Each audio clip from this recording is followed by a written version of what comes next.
Hello, আসসালামু আলাইকুম। আজকে আপনাদের সাথে নতুন একটা রেসিপি শেয়ার করব। যে রেসিপিটা আমি এর আগেও ট্রাই করিনি, মানে আমি ফার্স্ট টাইম ট্রাই করছি। আর সেটা হচ্ছে ডাম্পলিং।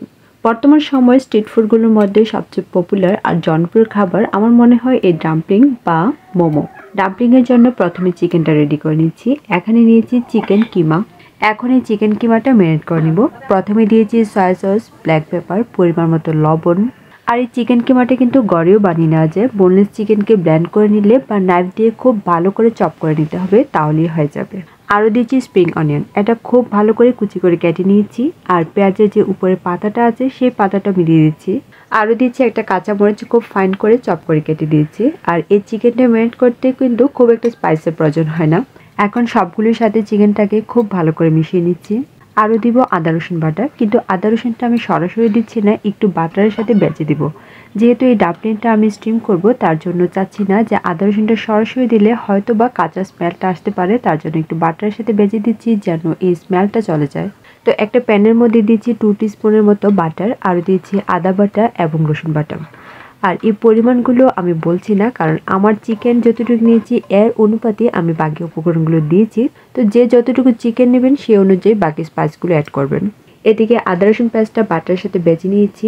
এখন এই তেলটাই আমি চিকেনের সাথে ঢেলে দেবো।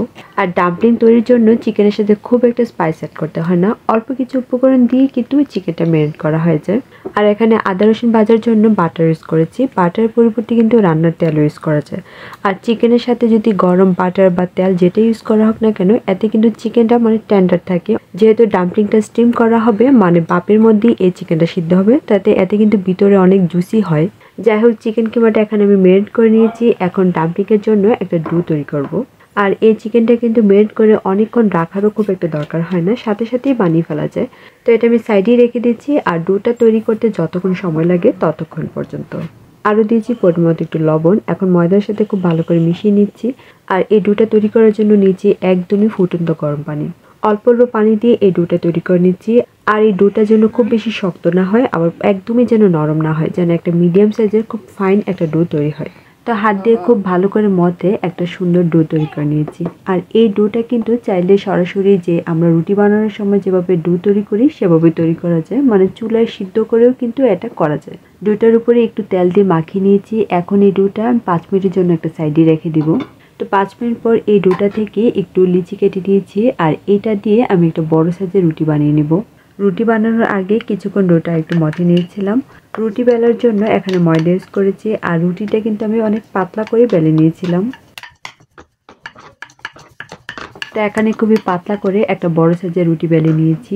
এখন এই রুটি থেকে আমি ছোট ছোট করে রুটি বের করে নিব। আর আমার কাছে কুকি কাটার ছিল না, তার জন্য এরকম একটা কাপ ইউজ করছি। আর এটা করার কারণ হচ্ছে সবগুলো রুটির সাইজই যেন একরকম হয়, মানে যখন আমি ডাম্পলিংগুলো বানাবো তখন যেন ডাম্পলিংয়ের সাইজগুলো সব একই রকম থাকে।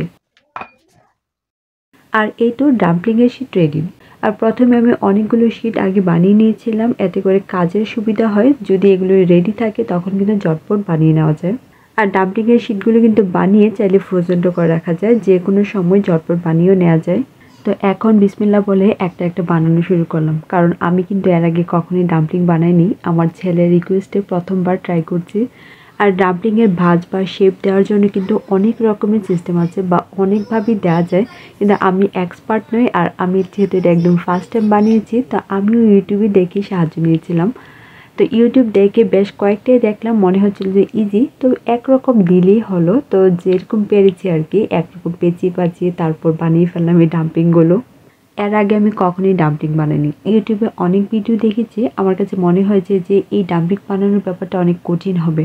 মানে সবচেয়ে যে কঠিন ব্যাপারটা মনে হয়েছিল যে ডাম্পলিংয়ের বাজ দেওয়াটা। তো অনেস্টলি বলি, কয়েকটা বানানোর পরে না হাতে একটা শেপ চলে আসে, মানে এই যে বাজ দেওয়া যেটা আর কি, কুচির মতো একটার পরে একটা কুচির মতো সারি সারি দিয়ে তারপর এটা বানিয়ে ফেলা যায়। মানে ডাম্পলিং বানানো আসলে ইজি, যতটা কঠিন মনে হয়েছিল ততটা কঠিন না। আর ডাম্পলিং বানানোর সময় এত সময় আমাকে হেল্প করছিল। আর এভরি উইকেন্ডই ও আমাকে বলে কিছু না কিছু একটা তৈরি করার জন্য। আর আমিও ওকে বলি যে ঠিক আছে, চলো আমরা দুজন মিলে একসাথে করি। আর কোনো কাজ যদি বাচ্চাদেরকে সাথে নিয়ে করা হয় তাহলে কিন্তু একটু লাভও আছে, এতে করে দেখা যায় যে স্ক্রিন টাইম একটু কমানো যায়। যাই হোক, এখানে ডাম্পলিংগুলো বানিয়ে নিয়েছি, যেরকম পেরেছি ওইরকমভাবেই শেপ দিয়ে বানিয়ে ফেলেছি সবগুলো। এখন এই ডাম্পলিংগুলোকে আমি ভাপে দিব। ডাম্পলিংগুলো দেওয়ার আগে আমি একটু স্টেনার তেল মাখিয়ে নিচ্ছিলাম। যখন আমি এই ডাম্পলিংগুলোকে স্টিম করার পর উঠাবো তখন যেন খুব ইজিলি উঠে যায়। ডাম্পলিংগুলো দেওয়ার সময় একটা আরেকটার সাথে যেন না লাগে তার জন্য একটু ফাঁকা জায়গা রেখেছি।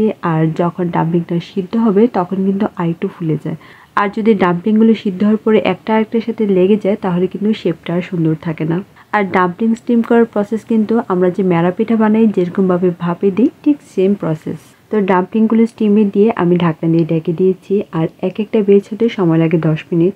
আর এদিকে ডাম্পলিং খাওয়ার জন্য দুটো সস বানিয়ে নেব। প্রথমে একটা ফ্রাইং প্যানে দিয়েছি তেল আর পেঁয়াজ কুচি। পেঁয়াজটা কিছুক্ষণ ভেজে নিয়ে এখন দিয়ে দিচ্ছি দুটো টমেটো। তো টমেটোগুলোকে আমি একটু স্লাইস করে কেটে দিয়েছি। এখন টমেটোর সাথে স্পাইস অ্যাড করব। দিয়েছি পরিমাণ মতো লবণ, সামান্য একটু হলুদ গুঁড়া, ধনিয়া গুঁড়া আর একটু মরিচ গুঁড়া। এখন টমেটোটা কিছুক্ষণ ভেজে নিয়ে দিয়ে দিচ্ছি পরিমাণ মতো পানি। আর পানিটা আমি একটু বেশি পরিমাণে দিয়েছি যেন টমেটোটা একদমই গলে যায়। ঢাকনা দিয়ে ঢেকে মিডিয়াম আঁচে টমেটোটা সিদ্ধ করে নিব। এখানে টমেটোটা সিদ্ধ হয়ে গেছে। এখন দিচ্ছি বাদাম আর তিল। আর আমি এখানে কাজু বাদাম দিয়েছি, চাইলে যে কোনো ধরনের বাদাম যেটা হাতের কাছে থাকে সেটা দিলেই হবে। বাদাম দেওয়ার পরে কিছুক্ষণ নেড়ে চেড়ে তারপর উঠিয়ে নিয়েছি। যখন একটু ঠান্ডা হয়ে এসেছে তখন আমি প্ল্যান করে নিব। আর যেহেতু এটা একটা গ্রেভি সস একটু ঝাল ঝাল হলে খেতেও ভালো লাগে। এখন বানিয়ে নিচ্ছি আরও একটা সস। আর এই মোমো বানানোর জন্য এই সসটা হচ্ছে একদমই বেস্ট। এখানে নিয়েছি ক্রাশ পেপার আর ভাজা তিল। আর ফ্রাই প্যানে আমি একটু তেল গরম করে নিয়েছি। তেলটা যখন খুব ভালো করে গরম হয়ে গেছে তখন আমি এই ক্রাশ পেপার আর তিলের সাথে মিশিয়ে নিচ্ছি। আরও দিয়েছি পরিমাণ মতো সয়া সস, লবণ আর একটু লেবুর রস। তো সব কিছু একসাথে খুব ভালো করে মিশিয়ে নিচ্ছি। আর এই তো এখানে সিসিমি অয়েলটা একদমই রেডি।